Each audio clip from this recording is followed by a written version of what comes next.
Hey, it's MisterMiceGuy here, and I'm making a couple videos tonight, although I'm going to have these publish, I'm going to schedule them so they publish at a regular pace. But tonight we're going to make a video about basic genetics and how to sort of calculate a monohybrid cross. And while we do that, we're going to have some mice hanging out over here so that you can watch them if you're not interested in learning too much about genetics. Let's get started.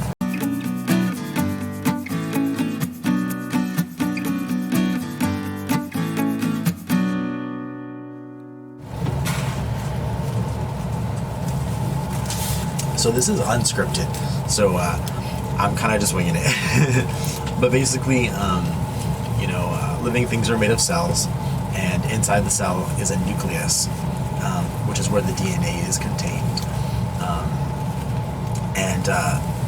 The actual DNA is that sort of double helix structure that's kind of iconic and you're probably familiar with. It's actually in my new logo. It's gonna look like this kind of deal, right? That's what the kind of representation of what DNA looks like. But it's basically tightly wrapped up in into bundles called chromosomes. And sometimes you'll see chromosomes depicted as looking like this X-shaped thing. So they'll be like depicted like something like this usually. That's usually what you'll see a chromosome look like in illustrations.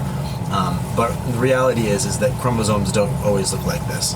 And typically, pretty much always, chromosomes comes in pairs. So you'll have a chromosome and you'll have another chromosome. They'll be like that.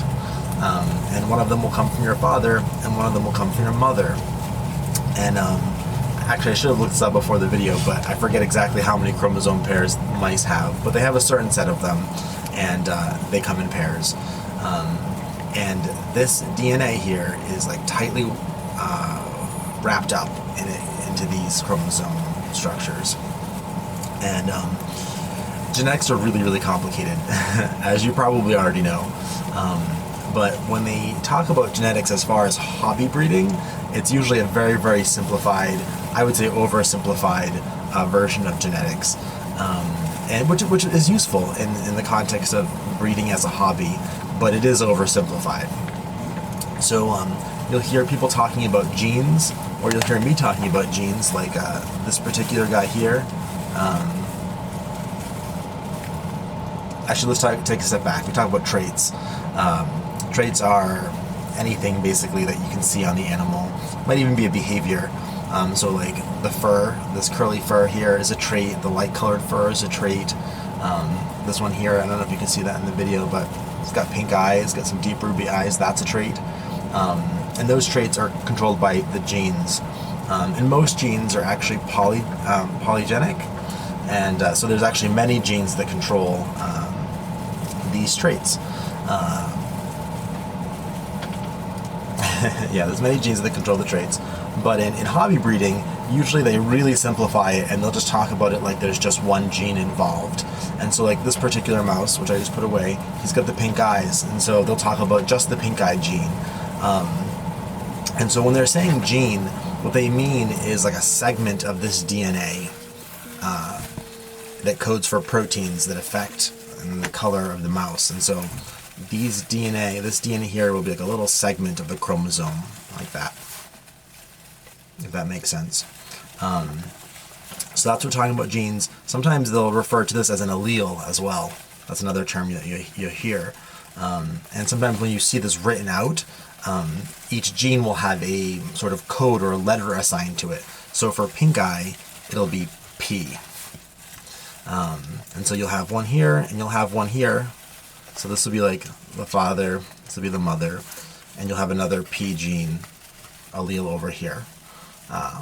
And so they'll write it out like this, right? Now some genes are dominant over others, and so as far as pink eye, the pink eye dilution gene, it's recessive. So you need 2 recessive copies. So if you have this going on and you've got the pink eye gene from the mother, but you don't have it from the father's gene would be represented as a capital P, and the mother's one would be represented as a lowercase p, which I guess p's kind of look the same whether they're capital or not, but let's pretend this is a lowercase p. And with the pink-eyed gene, you need to have 2 of the lowercase versions. And again, these are like symbolic representation of this little segment of the chromosome, of the DNA. And so when you write this out, people will write out, again, it's hard. I should have chosen a different example, but we're going to stick with P because that's where I'm at. So if a mouse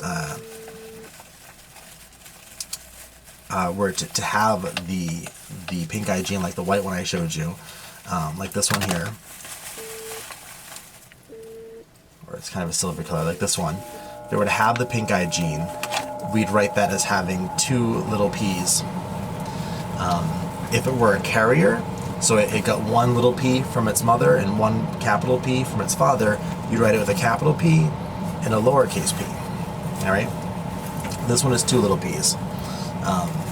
Now, if you want to try to calculate what, or predict what the offspring would look at, you'd use something called a Punnett Square. So in a Punnett Square, you've probably seen them before. They're like these boxes.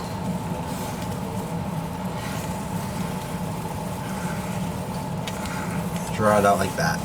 In this particular example, we're going to be talking about a monohybrid cross. So we're just talking about one gene. But again, in reality, most traits are controlled by many genes. But in this case, we're just going to simplify it, just talk about one. But again, this is useful in terms of hobby breeding. And so basically, you have the 4 boxes here. At the top, up here, you'll have either the mother or the father's code for the gene, and on the side, again, you'll have the other parent. So in this case, this particular mouse, the mother had black eyes, and so we're going to do the mother up top here.